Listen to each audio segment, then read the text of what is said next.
Hi and good evening and welcome to THFC Till I Die, home of Tottenham past, present and an exciting future under Ange Postecoglou. Yeah, tonight we're talking about is the new European format, the Super League in all but name. We all watched the Champions League draw today. We're going to have a talk a bit about that. We're going to talk a little bit about the draw last night and who we got. And joining me tonight, of course, is Philip, who's back every Thursday. How are you tonight, Philip? I know you're a bit knackered from driving across the country the last couple of days, but it's nice to have you with us. And yeah, thanks. We've got a bit to talk about tonight. Yeah, it's I didn't watch all the draw today now, but I watched some of it. But I have a few concerns over it. But overall, I think I like the look of the format, the way it's going to work out. But how they got the draw done is a little bit. I don't know what word to use there. Just a little bit suspicious, maybe. Yeah, maybe so. Yeah, if you can hit a like button, hit subscription. We have dropped a few in the last couple of days. So look, come on, guys, let's get back up there again. We do work awful hard to put these contents out for you. We do make a lot of sacrifices for you guys as well. I know there's a lot of the usual people are around, but do hit the like button. Do hit the subscription. You can now pick up your channel memberships as well, guys. As well, don't forget that. And also, if you can put in the super chat, it does help us grow. And you dictate where you want us to go with shows. It's down to you guys. If you've got a question you want me and Philip to ask, put it in as a super chat. Get ahead of the curve, and we will work it out. I mean, look, let's start on it, Philip. Look, we saw the draw today. I was still very confused by all of it. There was Ronaldo hitting the button and the computer doing its business. Yeah. What did you think of what's your look? First question ready for you, Philip. What do you think of the new format? Well, I like the way the way it's formatted in so much the top 8 teams go through immediately, right? The teams 9th to 24th, I think, to have a 2-legged playoff to make up the top 16, really, and then it goes into knockout, which I think is good. The way I suppose, as you said before the show, if they'd done the draw manually today, it'd still be going on. Yeah, you know, because it would just take hours. But I just find it funny, like as if they expect people to believe that when Ronaldo pushed the button, those fixes magically appeared. They were pre-done days ago, whenever. So from that point of view, it's a little bit suspicious. Some of the teams will be glad, but we'll look at the draw and say, yeah, I'm okay with that. Paris Saint-Germain certainly won't. No. I'm looking at the Celtic, Arsenal, and Villa. Villa, Bayern Munich, Leipzig, Juventus. That's tough from them. Then they've got Bruges, Celtic, Young Boys, Bologna, Monaco. Not so tough. I have the occasion for agent Brian Hill to sabotage Arsenal's thing. The last game is against Girona. So I mean, it's potentially it's a good system. But just how they arrived at those fixtures is a little bit, to me, I prefer to see the ball coming out of the hat or the ball. Yeah, I mean, look, let's see who's in chat. We've got a few people in joining us now, Philip. We've got Stephen Cartwright. Good evening, lads. All very suspicious. He agrees with you. Big up to Stephen, who's a member as well. So big up, Stephen. And also DJ Samuel as well. Big up, DJ. Thank you for joining. He says, "Coys." And don't worry, we got all our shows up now between now and Monday, guys. So you know what's coming up. We got a load of stuff coming up as well. Tomorrow, me and Philip and Boris are going to be covering that. Maybe Tequila as well, but covering the Europa League draw. Then we've got deadline day tomorrow night at 7 to the close of window. Just very quickly, Philip, on the transfer side of it. I'm beginning to feel a little bit underwhelmed by it all now. Somebody asked me to describe our incomings, and in one word, and I was finding it very hard to find a word, Philip, how to describe it. The outgoings has been brilliant, but I described the incomings awful because Archie Gray and Bergville, they're great signings, and Solanke yet to be proven. But when you see that Juventus player going to Liverpool for 10 million, or because he didn't want to come to Tottenham, that's why he didn't want to talk to Tottenham. But what's got me, we should be in for these players. We should be banging down their doors, and I'm a bit worried that we're going to be left a bit light if we get a few injuries. I mean, I'm not trying to be doom and gloom, but are we going to be struggling? What can happen between now and 7 o'clock tomorrow night, Philip? You know that as well as I do. But if you could describe our incomings in one word, how would you describe it? It's very hard.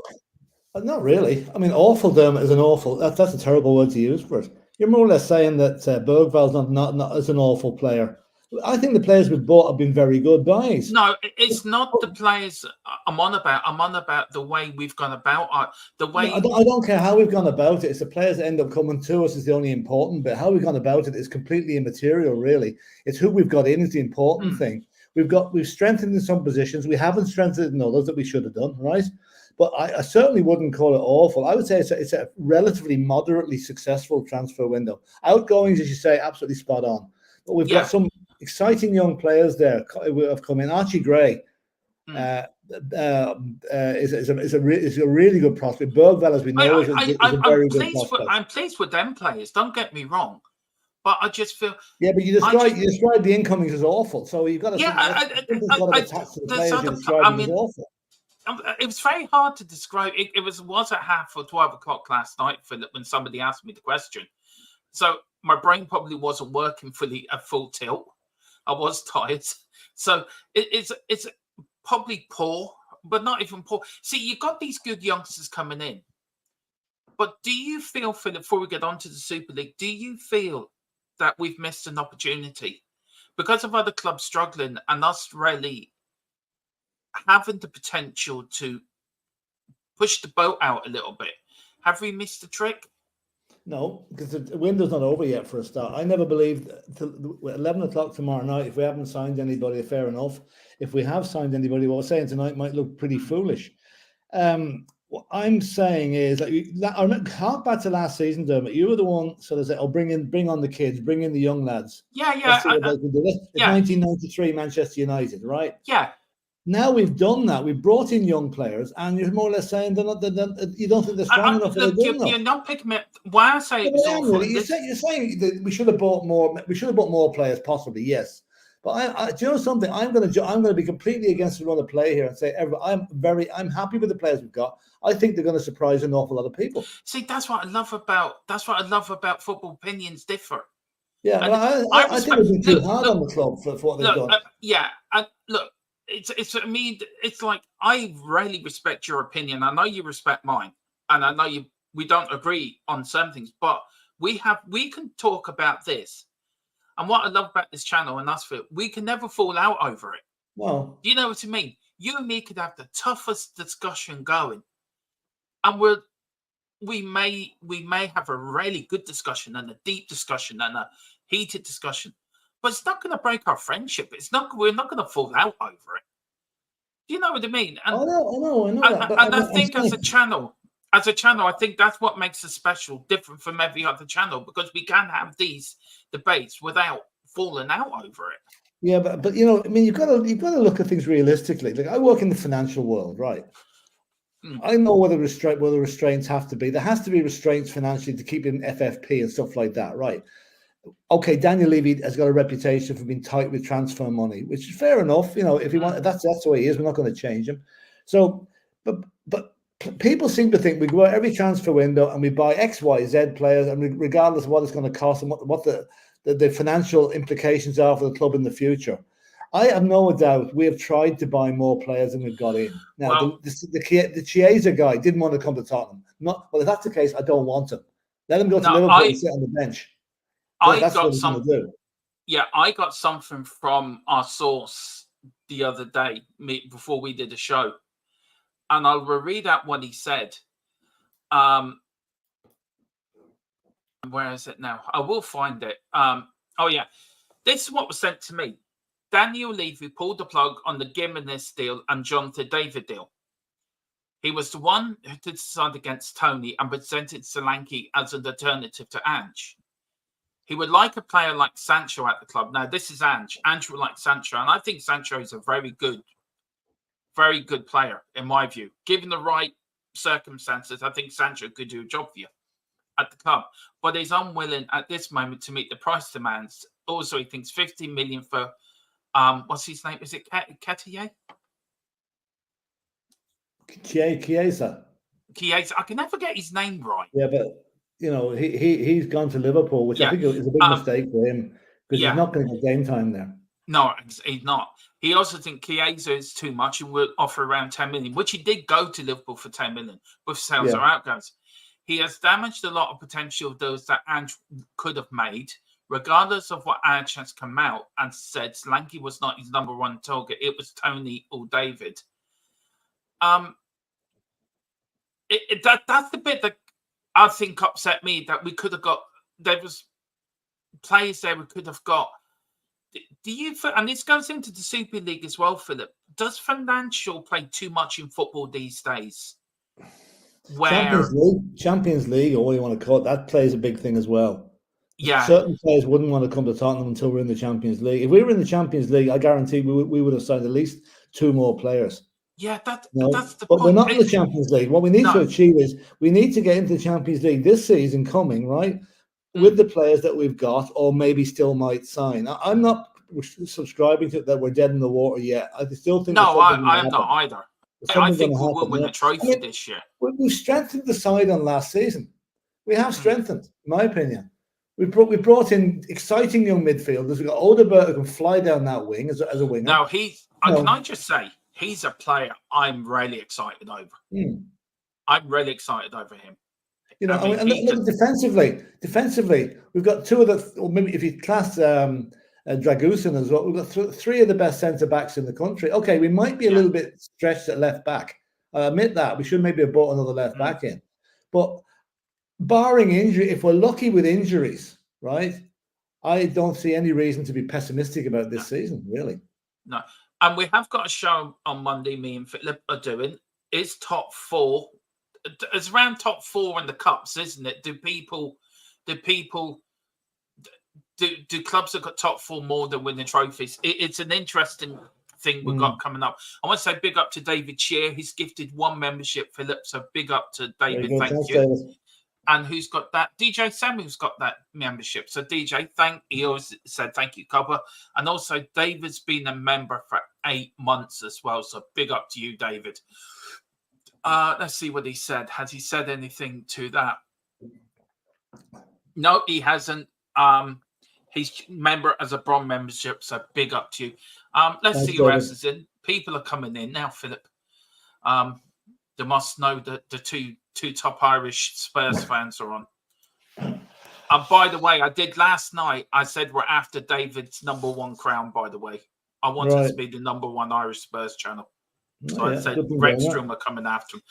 Gerard O'Connor, surely, Dermo, you ain't shocked about the transfer. We'll see what happens. Good evening, everyone. Big up Simply Ace. I did say last week, Dermo, it was great accountancy once again by Mr. Levy. Oh, dude. Again, let's wait with 25 hours to go, 26 hours to go. Can I say, I read on X, Brian Daigle praising the club for the outgoings. Oh my God. Fair play to him, though. Fair play to him. I mean, we got rid of nearly everybody that wanted to go, almost. I see there's a couple of lads gone today as well. One of the young lads, what's his name? But Lancashire's staying, isn't he? Lancashire to me is if we don't get another striker, Will Lancashire has got it all, in my opinion. He's a new Harry Kane in a way. Yeah, I think he has. Yeah, and I think he'll be. That's what I'm saying. A lot of these young players will surprise a lot of people. I don't think they realise just how good our academy is at the moment. It really is producing some top class players. And it was never that case, was it? So few players back in the day came through the academies at Tottenham. Yeah. What they'll do is they stay at the academy till they're 19 or 20, then they'll be sold on to Notts County or Scunthorpe. Yeah. Probably never heard of again. Unfortunately, that happens to too many players. Yeah. We've got Simply Ace, so I don't see much strength in only youngsters who are not proven. Solanke will wait and see. Look, I think Burville's going to be the exception to that. I think Burville's already shown that he's got the talent to Burville is fearless. He is fearless. That Archie Gray, as if he's been there all his life. Yeah, Archie Gray, I think, is going to be a player that will become a number 6 for us. Yeah. But I just like us to go out and get a Locatelli or somebody like that. We need experience in this side, Philip. I think we're lacking leaders. Maybe it still will go, you know. Do you know? Do you think we're lacking leaders? Do you think we're lacking them a bit like in the 80s? No, You had 7 or 8 different players like a Graham Roberts or Paul Miller and players like that who could, well, or Dave the Mackay, who leaders, weren't captains. the leaders that I see in this team are Vicario, right? I see him as a Yeah. leader. I see Romero as a leader. I see Pedro Porro, who's very vocal. I see him as a leader. I see Van de Ven as a leader. And I see the likes of Bentancur and Archie Gray will become a leader. I think we've lots of leaders. I think it's been a bit maybe because we've maybe lacked a bit of steel maybe in the last few seasons. But I think those guys, that the fact that it was a masterstroke making Romero vice captain, because if you look, he's calmed his excesses down a little bit since then. I'd be honest with you, Philip. I think Porro's more of a leader than Romero. I think Romero might do. Porro is very vocal and very loud the way he does things. Romero's a little bit more quiet and reserved and does it in his own way. But I think ultimately they're both good. They're both good leaders on the pitch. I went to the Brighton game and I was behind the goals. Vicario never shuts up. I know, that's what I'm saying. He's always talking to his defence, and that's the way it should be. Hugo Lloris, in my opinion, did not do that half enough. No, he didn't do it half enough. And my respect for Lloris went down when he walked off at half-time against that Newcastle game when he didn't come out. Don't remind me. Do you think there's any truth in the rumour that VDV is injured? Now, he has been training on his own, Philip, this week in the last few days. No, so I'm waiting for the press conference tomorrow. If he's training, he's not injured.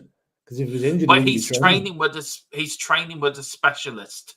Yeah. Oh, maybe he did get a bad bend on his leg on Saturday. There's no doubt about it. You know. Yeah.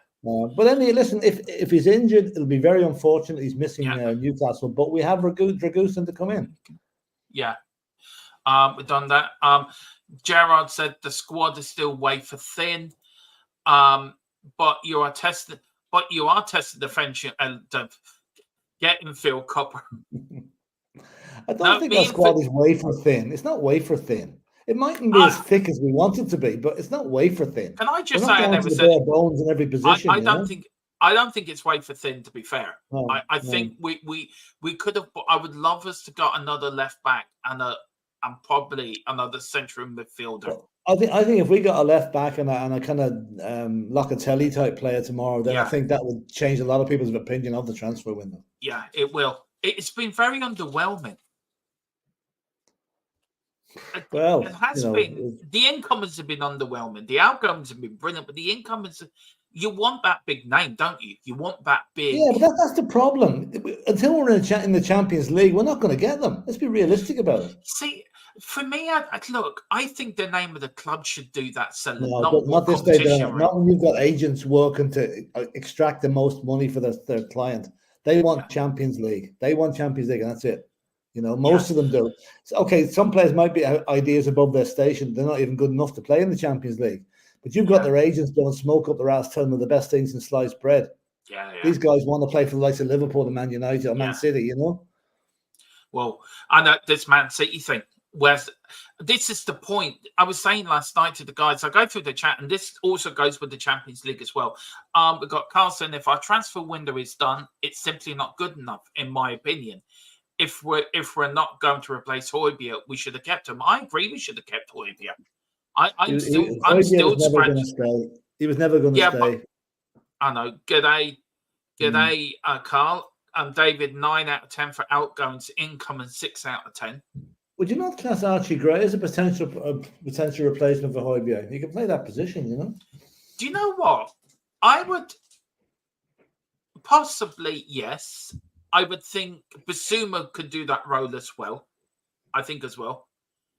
Because he was very disciplined on Saturday. Basuma's on the road to Damascus. He's trying to rehabilitate himself. Yeah. And if he keeps going like he did against Everton, that's more bring it on.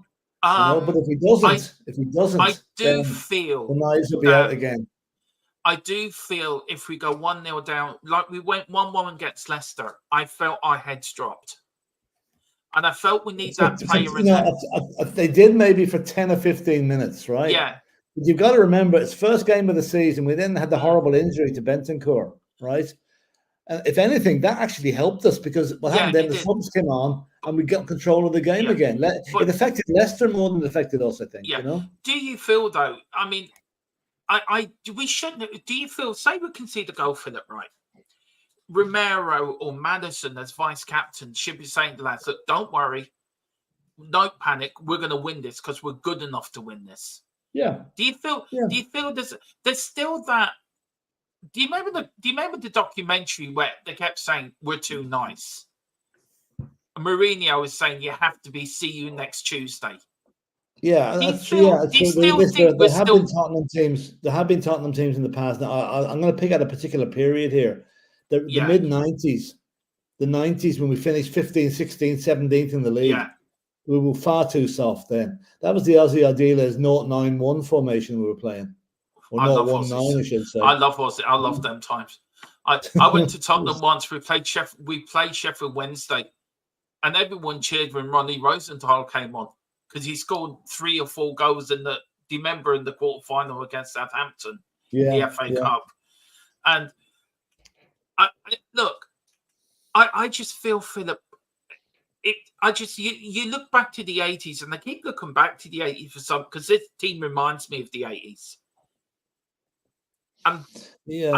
There's a bit of Birkinshaw, and there's a bit of Bill Nick about Ange, and it keeps reminding me back to that time where we weren't drinking violets by anyway. We were a tough nut to crack. But you had players like Steve Perriman, Graham Roberts, Paul Miller. Graham Roberts. Yeah. Great. Yeah. Oh, no, that's true. That's true. Aussie Ideas. Those guys wouldn't survive in the pressing game, I don't think, the way the referees have gone. I just feel, Philip, when we go 1-0 down or we're not playing well, I just see our heads dropping. Where we shouldn't have to drop our heads. Hold on, look at the number of times we went 1-0 down last season. We kept coming back and winning matches. Yeah. We did it maybe 6 or 7 times last season. Yeah. So I don't agree. Our heads don't drop. I think it's the opposite. I think the players dig in and get stuck in when we go a goal down. Because that's what happens. Look at the number of times. Look at Sheffield United, for example. We scored the winner in the 112th minute, whatever it was, 102nd minute. So they dug in there. They dug in against Luton. They dug in against a lot of teams this season. So I think, maybe in the past it might have happened, but I don't see it happening at the moment. I hope not. No. Let's face it, I don't want to go 1-0 down ever. No, I know that. And we've got big games coming up. Philip, Newcastle is no easy game on Sunday, by the way. I watched Newcastle last night against Nottingham Forest, and they are the luckiest team left in the Carabao Cup. Yeah. Maybe we're a good time of playing them, actually, Newcastle. They weren't good at all last night. They weren't good. No. They got through because the Nottingham Forest defenders, 2 of them, tried to put the penalty kicks into orbit. I'd say that they're circling Mars at the moment. They were so bad. Other than that, Forest would have won that game. Yeah. Christopher saying go Servette 2, Chelsea 1, 3-2 in aggregate. Come on, Servette. Yeah, if the game's over now, though, I think that's the final score. Oh. Yeah, it's finished. So Chelsea scraped through again. Yeah. Carl says, Big Davis says here, Cassier, not Premier League proven. Odegaard is proven. He is proven, and he has played in the Premier League. So I suppose that's a good point. I'm just worried we're putting too much pressure on Bergville and Gray and Odegaard. Don't want us to destroy them. And that's a very good point as well. Are we putting too much pressure on the youngsters? The thing is, Archie Gray's been through the cauldron of the Championship with Leeds, right? Yeah. Bergville has a very good attitude. He's not going to be fazed by anything. Now, he's not going to be a starter every game, right? He's going to become. I'd say he'd come on about the hour mark to change a match if we need it. I really don't see that guy being fazed. I think he's got the right attitude and the right temperament to really make a go of it in the Premiership. I hope I'm right. I hope I'm not. There's a Glenn Hoddle about him. Yeah, that's the way I'm looking at him. I've watched a lot of young Glenn Hoddle and a lot what he's doing then and what he's doing now. There's very much. Gerald said, Phil, if we put the lolly down, they would come. Money does speak. No, some will, some won't. Some will. We see Ivan Toney wants $250,000 a week. Yeah, he's only going to get exactly. Not going to pay that. I mean, that's what I have to agree with Levy. Players come along with outlandish requests for money, and they're not worth half of it. And he's quite right to turn those guys down. Quite right. But do you see? So, yeah, we'll get more into it tomorrow night. It's going to be fun tomorrow night. Ange has what he wanted, guys. He's been given the list after the list, and the final say in all. One more window, then leave it. Then it is judgment time. Chris says if we play the High Line versus Newcastle, we will get thrashed. I don't think so. No, I don't. If we played the High Line against Newcastle, Newcastle won't be able to cope with us. I don't think. Carl is saying Newcastle haven't looked great so far this season. It would be a close game. Yeah. Simply A says, I think Romero needs to be captain. I actually been saying this for a while that I think he should be captain. I have said that. Don't get me wrong. Son is a great player and professional, but not captain, sadly. He's a captain for South Korea, but you look at the captains like Steve Perriman and Gary Mabbott and Ledley King. They're all vocal, but they led by example, but they were vocal as well. Was Danny Blanchflower vocal? Yeah, he was, but no one could understand the word he was saying. His accent was Alan Mullery, was he vocal when he was captain? Alan Mullery. Yeah, he was all right, but the fans didn't like Alan Mullery. Alan Mullery wasn't popular at Tottenham at all. For some reason, I don't know why, but he never really won the fans over. No. Gary says, you've got to stop looking backwards. Rebuilds don't look to bygone eras. It's a new day, so to speak. But I think you've got to. I think this is why I'm excited, because it reminds me of the Keith Birkinshaw. This Keith Birkinshaw thing. This is what is exciting me about it.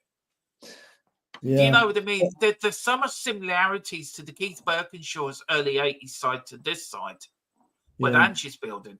There is well, that's all it is. I mean, this is what Ange's now. This is his third transfer window, right? I know January is not an ideal time to buy, but I think any holes that haven't been plugged this time will be plugged in January. Yeah. Then we can, at the end of this season, take a real hard look and see how things are going. But I'm positive. I think it's going to be a good season. Yeah, and he says if we seriously want to win, he picks a very strong. But the fans say, why not try the kids, etc. If he plays the kids, match. That's a Coventry game he's talking about. Yeah. I will put the full 11 out of that game. I would. Look what happened last season against Fulham. Yeah. Listen, the Carabao Cup is a great chance of a trophy for Tottenham this season. So go strong. Coventry will be no dozers. They're not a bad side at all. I've seen them play this season. They're not bad at all. I'll tell you one thing. I have been waiting 27 years for revenge. 37 years. I did say that last night. 1987, and I want it now.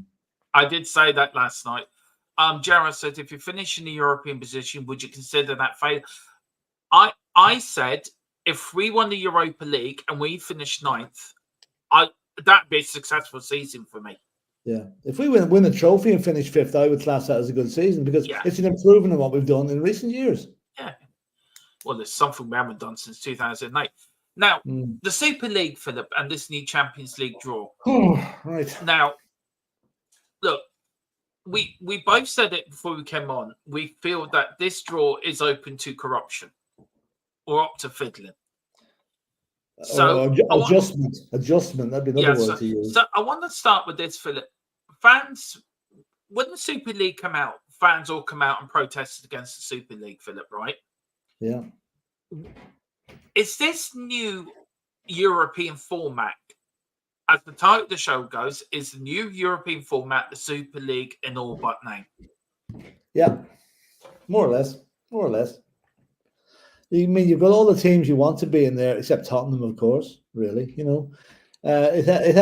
moving it in the back door by default, stealthily moving it in. Now, and all that being said, I'm in favour of the new format. I think it's going to be more exciting, because the fact, that, let's face it, the group stages of the old Champions League, right? They were a bit pedestrian, a bit, maybe the last game there might be something riding on it. But it was only when the knockout stages came that you really started watching the Champions League. This time you've got to finish in the top 8 to be sure of going through. So that's going to put incentive on the players to maybe, and you have 2 extra matches as well, which brings extra revenue, which is always important. So I like the look of it, but I just wish a bit more transparency in the way they pick those teams tonight. Yeah. Boris, he says he's shocked. Wait, Dermo's still alive, isn't dead, considering last night. I couldn't find my knife. Sorry, couldn't find it. Yeah. I forgot what I said last night. Dermot Yeah, has the luck of I the don't even know Irish. what you said Yeah. because I was only I chancing don't my know. arm there. I said a few The things. comment was made, you know. Yeah, I said a few things last night. I can't remember what I said. I can't remember I'll what just I said. I'll play them. I'll replay them back when I get a minute. Then I'll come Yeah. gunning for you, right? Carl Or shooting for Carl or says, knifing for letting whatever. Dermot get through deadline day first. Oh, that's what he's doing. So, look, how does it impact the future of European football, this now, Philip? Look, we all if it is a Super League in all but name, how does that change European football then? Has the European football been changed for the better? Has it been changed for the worst? Or has it been changed to suit the big teams like Barcelona and Real Madrid, who are still the only two teams in the Super League thing? They've never resigned. It's still there. So, I mean, if they come up with another proposal, Philip, the only good thing I like about it is on every game will be free to air. You think you wait I for... didn't know that. Oh, that's good. That's good. That's very good. So, how long's that going to last? Well, exactly. You'll see what will happen. This season will be so successful, you'll suddenly find they're all behind the paywall next year. Yeah. But then I'm looking at the Europa League tomorrow. The Europa, from looking at the teams that are in the Europa League, right? The Europa League this season is extremely strong. There are a lot of teams in there I'd rather weren't there, to be honest. Yeah. From the Tottenham point of view, you know. So I mean, I think what it's done is it's there are now, the fact that there are now 3 competitions when there used to be 2. That's diluting the quality. Like, I'm going to be controversial here, and I'll say they should scrap the conference. Right, scrap it, because you have 36 teams. You know how many teams in there? There's 36 in the Europa League. That's 72 teams, right? That are qualified for Europe. And in the conference, you have nearly 100 teams. Yeah, right? but it's becoming too easy to qualify for Europe. You should make it a little bit harder, then the quality is better. See, I don't agree, because the conference leagues are there for the teams that might never play in Europe, and the revenue for them will keep them going. Fine. That's okay. But I'm just looking back. A lot of teams don't take the conference league seriously, and we're at fault there big time. We did not take that seriously at all. Well, Mourinho didn't take it seriously. Didn't give a shit about it, you know. So I know I'm just being a bit more. I know this won't be shared by many people, but I just feel that there's too many games coming up. We've got 3 competitions on a Tuesday, Wednesday, and Thursday night. It's an overload. It's too many games, and I think it'll be quantity, not quality, if we keep adding the number of competitions to the roster. You know. So, if you got rid of the Champions League, just say for example, right, the Super League comes around, so you get rid of all the 3 European competitions, and you just have the Super League. Well, no, if the Super League came around, there wouldn't be 36 teams in it. That's for sure. No, but that's not my point. Is, Philip, you saying get rid of the Conference League? Yeah. Then that's not helping the little teams. That I mean, there's Irish League of Ireland teams go in there and get money for that. Yeah, I'm not denying that, but I'm saying if the Super League is formed, there'll be maybe 16 teams in it, right? Then you come along with another competition underneath the Super League, right? But still keep it with about maximum of 70 clubs or 72 clubs in competing in it. So other than that, it's an overkill. People will get bored with it. Oh, too much football.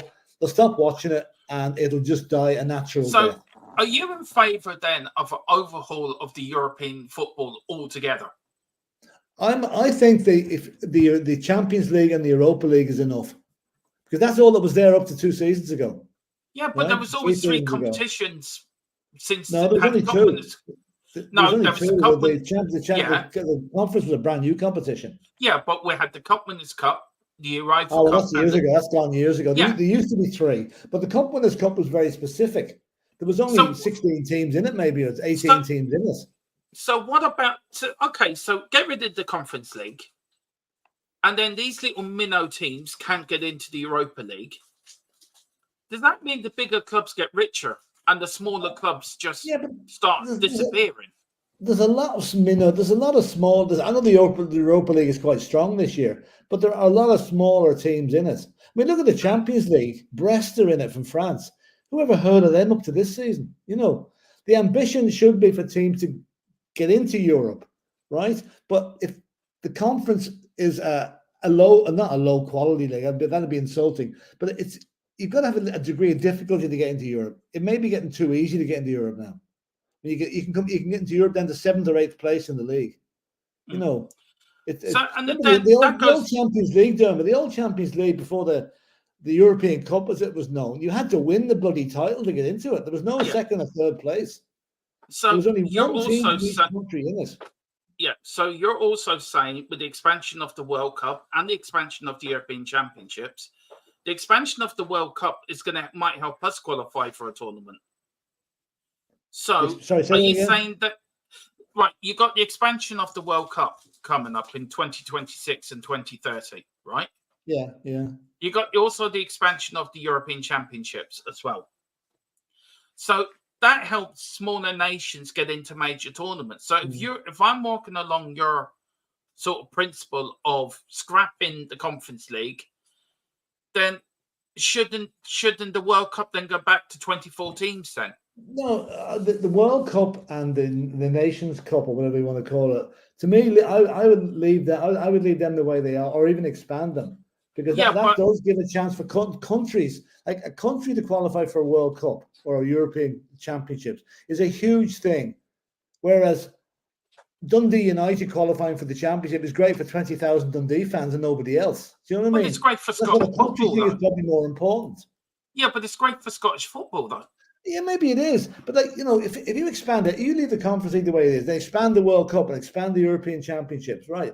There's absolutely too many competitions, too many games.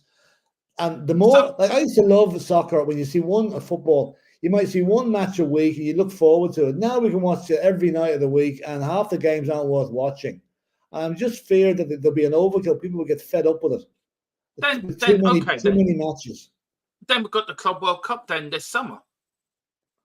You got FIFA trying to dominate. That's another one. I mean, that one I wouldn't. I'm not in favour of that World Cup, the World Club Championship at all. They're doing it, Philip, because they want to compete. I'm not going to stop it.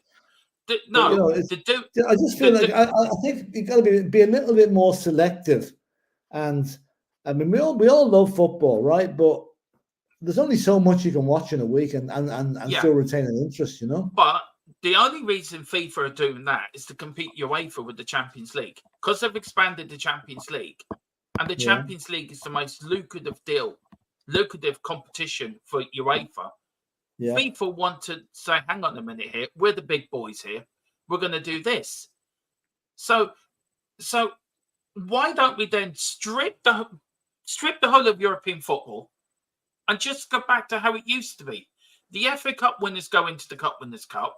You finish third, you finish second, third, fourth, and fifth go into UEFA Cup, and the champions just go into the European Cup. Yeah. What was wrong with that? That's more or less what I'm advertising on a different level, a different way of doing it. I'm just going to get rid of one of the competitions to keep the number of clubs in Europe down and keep the quality up.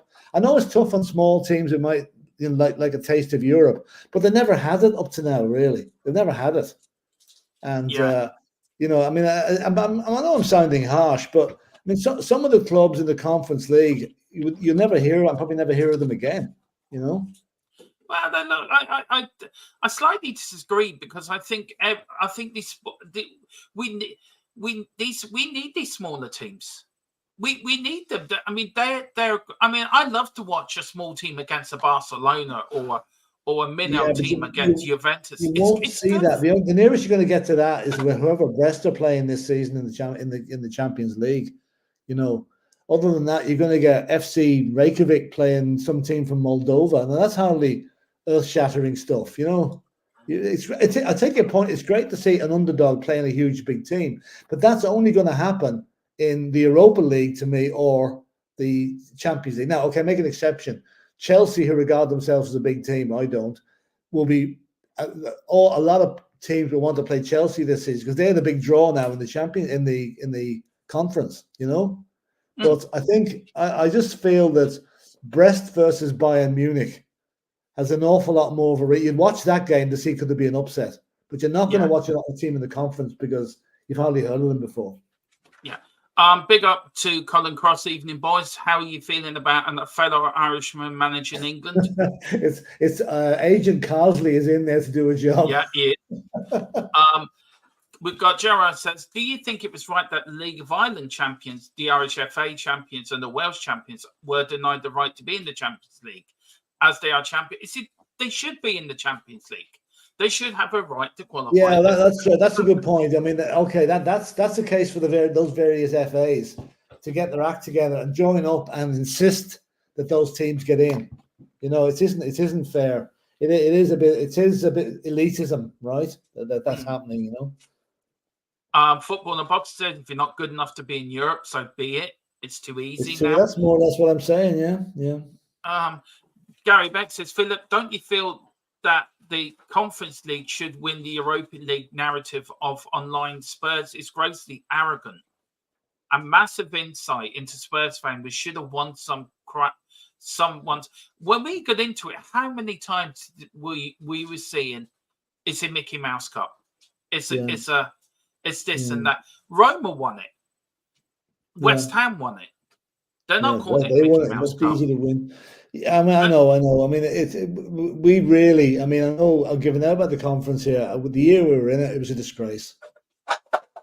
It really was. It was embarrassing to go out to somewhere in Slovenia and get beaten by a team of part-timers. You know, I mean, that's one of the low points in my time supporting Tottenham. You know, now I don't quite get what's saying. I feel that we should win the Europa League narrative of online Spurs is grossly arrogant. I mean, you know, all fans are going to say, "Oh, we're going to win the league." It's bluster. It's bravado. Every team's fans do it, you know. And let's face it, we say it long enough, we're going to be proved right some season. Hopefully, this one. Yeah. Big up to Altel. Good evening, Dermot and Philip, all in the chat. Big up, Altel. Hope you're doing well. Football, if it's all cool, we'll go. It's all and it is all about the money. It is. That's it. It's all about money. It's all Absolute about money. So you look at UEFA and you look at what they're trying to do, and you look at FIFA. They seem to be competing with one another. I don't think, in my opinion, I think this new format for me is wrong. I think they should go back to how it used to be. Well, okay, I like the look of it, Dermot, but the fact none of us have seen it yet. No. So I think what we should do is hold fire on it until we see it in action to see what excitement or otherwise it generates. You know, it's a brave move to do it, but I think it's going to affect us because we're in the Europa League and it's more or less going to be the same format for that as well. Here's my question to you then. The Europa League is an access to the Champions League.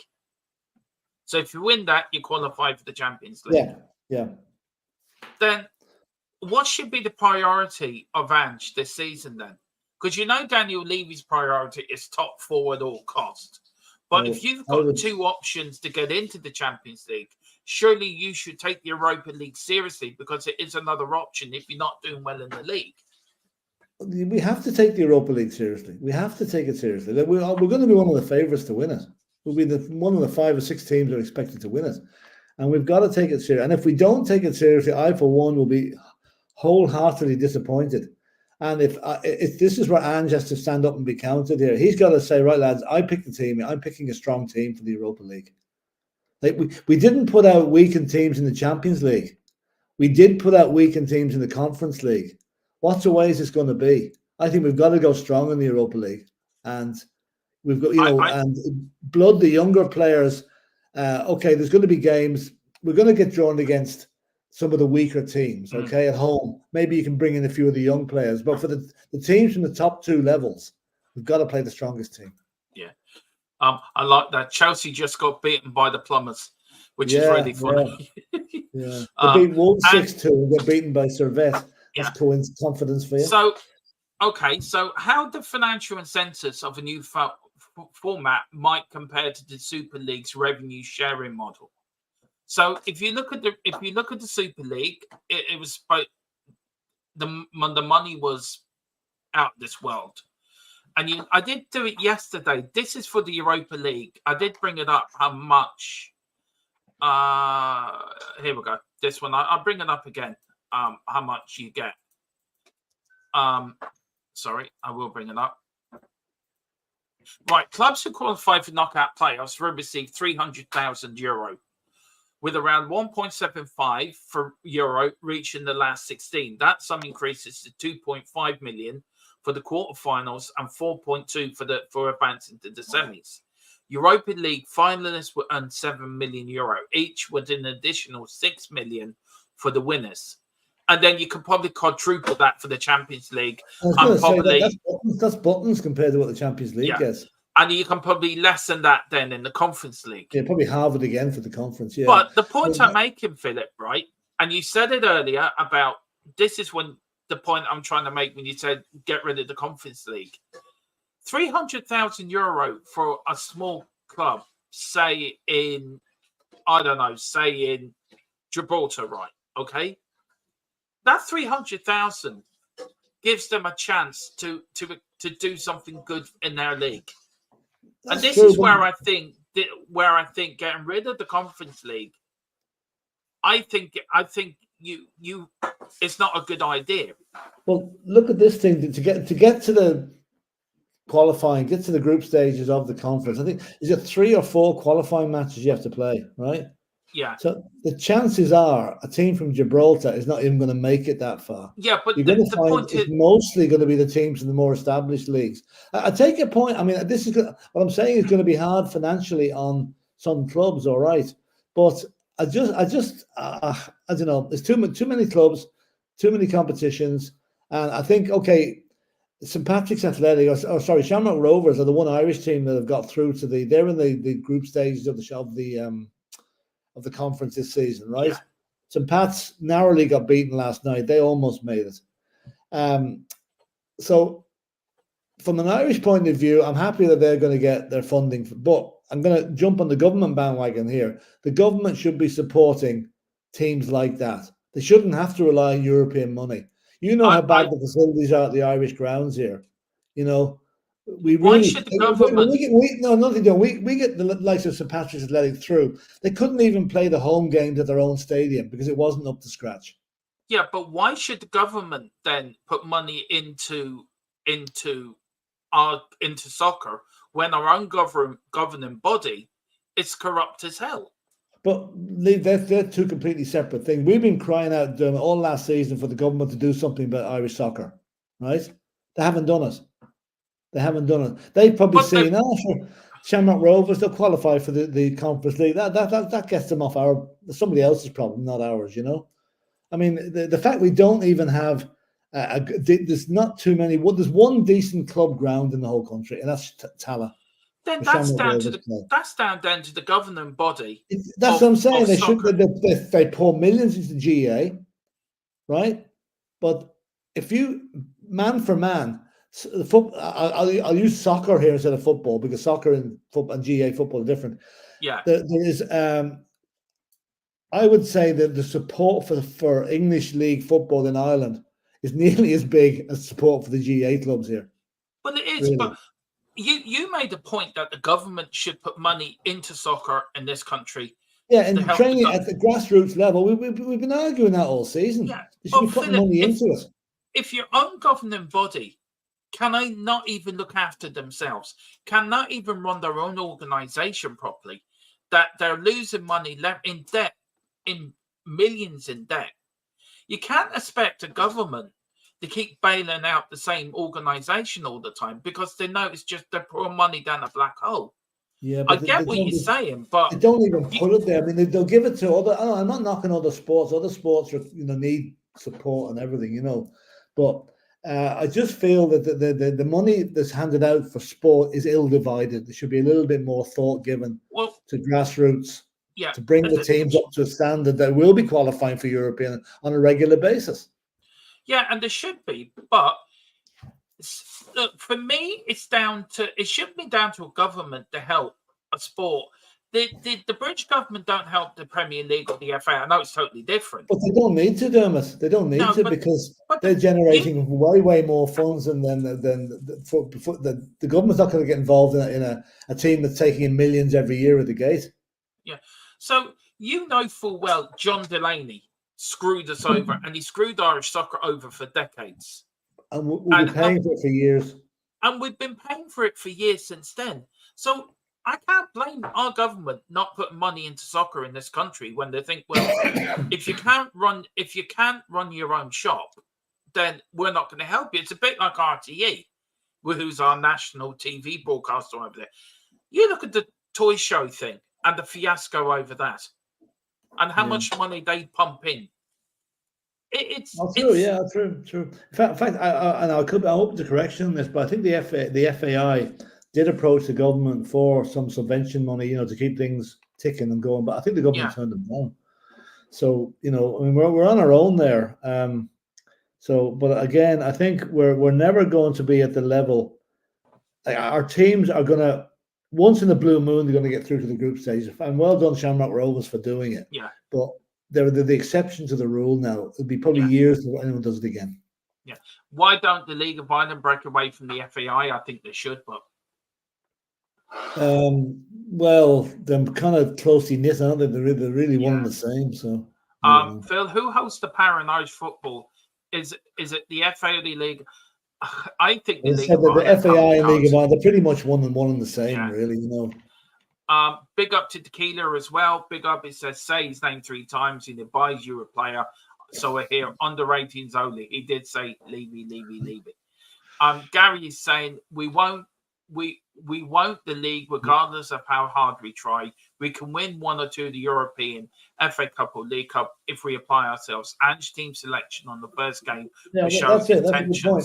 I mean, I want to see 2 things here, right? I want to see the full strength 11 playing against Coventry. Be different if we're playing at home. It might make a bit of a But I don't want another Fulham. I don't want another Colchester. No, which we've had in recent years. I mean, that's not good enough. And I think Ange will know that. If he's reading the fans, he'll know to pick a strong team against Coventry. Look, we're going to finish up now, Philip. Look, so the last thing I've got in this, how does it impact the future? Hang on, where is it? Oh yeah, on whether how does this reflect with the fans who all come out and protested against the Super League back in the day? We've now got this new format of European football, which is like the Super League. Do you think the fans have been ignored? I think they have. And I think UEFA and I think FIFA need to listen to the fans, because we're the ones that, if nobody turned up to a football club, it wouldn't last very long. Sorry, I don't think we've been ignored, Dermot. I think what they've done, they've been very clever here. This is like a Trojan horse. They've got the competition they want in through the door, disguising it as something else. And I think that's what happened here. Like, everyone has heard about this new format for the Champions League and the Europa League and the Conference League or whatever for maybe a year now, right? And there was never, I have not heard any real objections to it. People aren't saying, "Hang on a bit, this is Super League by another name." They basically pulled a fast one. They've got it in through the door. Now they've got the draw made now tonight, and it's all systems go. And it's up to the fans now whether they accept the new format. I think they will. Because there's going to be some very, very tasty games in that Champions League. It's going to be some massive games, and people are going to go. They're not going to boycott those games. They're going to go, and I think this will end up being more money in the bank for UEFA and more opportunities for them to roll the fans over with the next big idea. You're silent, Dermot. We are on tomorrow, of course, at 11:45 with the Europa League draw. So we're going to bring you that live, and we're also on and off during the day with transfers. But we're on at 7 o'clock tomorrow night, all the way through to the close of business at 11 o'clock. So it's going to be a long evening tomorrow night for once truly. I think you're going to pop in and out, Philip, a few times. I'll be around most of the time. I think tomorrow. I think I've got the permission of the other half to do it. All right. So we will bring you the latest. So tomorrow we're on at 11:45. Saturday we've got the pre-match show for Newcastle. Sunday, of course, we've got our 3 shows: Tottenham Team Talk, the Watch Along, and then post-match live up after, where members can come on. This is the first time we're going to do this. If you're a member, you get to come on to talk to you about what the game is seeing. And then on Monday, Philip, we've got a humdinger of a show. you want to tell people what it's about? Because I'm trying to look for it. We're gonna be discussing if finishing top 4 is more important than winning a trophy. Yeah. Or the other way around, whatever way you want to look at it. Yeah. Personally, I'll take both. Yeah. Top 4 and a trophy. Yeah. Nice. Love me the Mega Drive. I think they talk about it. It's the Super Asian. Okay, they're talking about games. Philip, look, I want to do something before we go. We've got a new intro music, and I want to play it. It's actually performed by one of our own. So we're not going to say who it is. I will tell you after this. It's the same intro, but the song's a bit different. So this is what it is. Whatever you do, we're going to play it, and then we'll end up there. So enjoy. Actually, I'll tell you what I'll do. I'll tell you tomorrow who it is. Let's see, can you guess? So me and Philip, we're back on our court the 12th, Philip, tomorrow for the draw. Yep. Back on tomorrow. Please enjoy yourself. Please like and subscribe. Pick up your memberships. Whatever you do, come on, these Spurs. In Big Ange, we trust.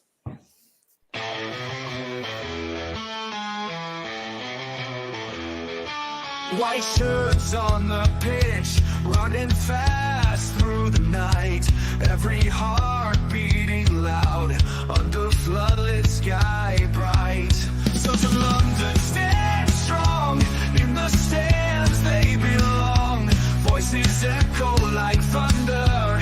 To the club they sing along. Up in Spurs we arise. Eyes on the prize. Victory in sight with all our might. King's fire in his eyes. Glory's what he seeks. With every goal he flies. Rising to new peaks. From the lane to far and wide. With the pride of the fight. On this journey we'll ride. With our passion burning bright. Up in Spurs we arise. Eyes on the prize. Victory in sight with all our might.